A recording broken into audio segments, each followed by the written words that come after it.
Have you ever just stared at the thousands of ETFs out there and wondered how in the world do I pick the right one?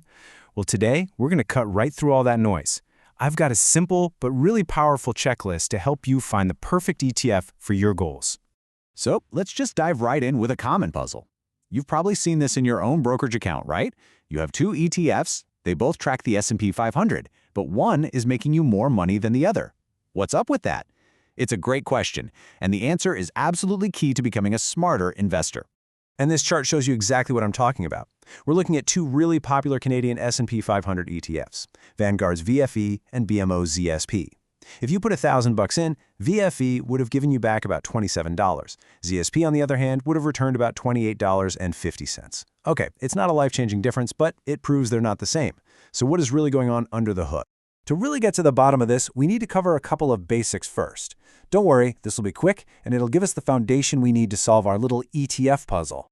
So, what even is an ETF? An exchange-traded fund. The easiest way to think about it is like a shopping basket full of stocks. Instead of going out and buying individual shares of Apple, then Amazon, then Tesla, you can just buy one single share of an S&P 500 ETF. And boom! Just like that, you own a tiny piece of all 500 of the top U.S. companies. It's diversification made incredibly simple.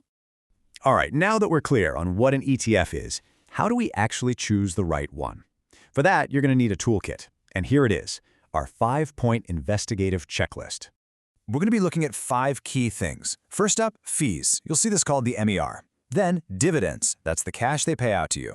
Third is currency hedging, which is super important for international funds. Fourth, rebalancing, which is all about how the fund keeps itself on track. And finally, number 5, holdings, what's actually inside the basket. If you can master these 5 points, you'll be able to confidently analyze pretty much any ETF out there. Okay, let's put this new toolkit of ours to the test with a little case study. We're going to circle back to our two ETFs, VFV and ZSP, and see what our checklist can tell us about these investment twins. Now, when you first look at them, these two ETFs seem almost identical. Just check out their MER, their management expense ratio. That's the fee you pay every year. It's a super tiny 0.09% for both of them. And their dividend yields? Also nearly the same. So the fees aren't the answer to our puzzle. We got to dig a little deeper. So next on our checklist is currency hedging. Since these are Canadian funds holding U.S. stocks, the exchange rate between the U.S. and Canadian dollar really matters. And it turns out both VFE and ZSP are what we call non-hedged. All that means is if the US dollar gets stronger, the value of your investment goes up, and if it gets weaker, it goes down. So is that a good thing or a bad thing? Well, for most people who are investing for the long term, it's actually a plus. That back and forth between currencies can actually add to your returns over many years. There are hedged ETFs out there, but they usually come with higher fees. So for long-term growth, non-hedged is often the way to go. And when we look at our last couple of checklist items, the holdings and the rebalancing, which we can kind of measure by how well they track the index, well, guess what? They're once again practically identical. So here's the real takeaway. For a beginner investing in a registered account like a TFSA or an RSSB, these two ETFs are basically interchangeable. Seriously, they're both fantastic, low-cost, super straightforward choices. But what if you've already maxed out those registered accounts? What if you're investing in a regular taxable account? This right here is where our checklist helps us find an even more strategic option. Let's bring a third S&P 500 ETF into the mix, HXS. The single biggest difference between all these funds boils down to one thing: dividends. You see, VFE and ZSP, they pay out dividends to you as cold, hard cash. But HXS, it does something totally different. It automatically takes those dividends and reinvests them right back into the fund. You never even see the cash hit your account.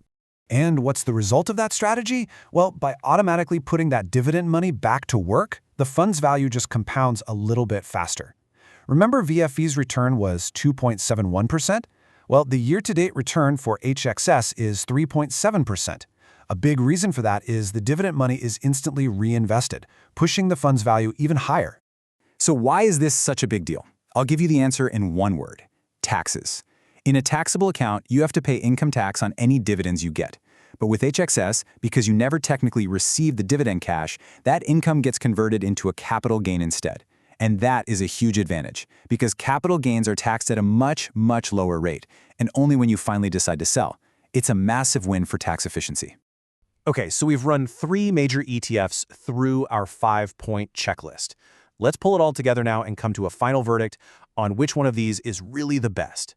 Here's the bottom line. There is no single best ETF for everyone. It just doesn't exist. The right choice completely depends on your personal financial situation. So if you're investing inside a tax-sheltered account like a TFSA or an RRSP, the simple, low-cost approach of VFV or ZSP is pretty much perfect. But if you're in a taxable account, the tax-smart design of HXS is very likely the better choice for your long-term growth. So there you have it. You now have the 5-point checklist to break down any ETF you come across: fees, dividends, hedging, rebalancing, and holdings. You can use this exact framework on any fund in any market around the world. So the only question left is, what are you going to investigate next?